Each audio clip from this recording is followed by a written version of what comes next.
জন্য এদের কবর আযাব মাফ হয়েছে আমরা বিশ্বাস করি, কিন্তু একিয়ান আমরা বলতে পারি না। একিয়ান যার কথা আল্লাহ বলতে পারেন।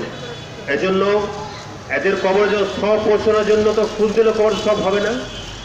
এদের কবর সব পৌঁছানো এদের জন্য কি করতে হবে? দোয়া দরুদ করতে হবে, কোরআন খতম করতে হবে। আমরা এগুলো না করে আমরা যে ফুল দিই সেই ফুল যেন সম্মান করতে হয় না। সুতরাং আমাদের এই সংস্কৃতি পরিবর্তন করতে হবে। আমাদের এই সংস্কৃতি পরিবর্তন করতে গিয়ে যদি আমরা সংগ্রাম করতে রাজি আছি।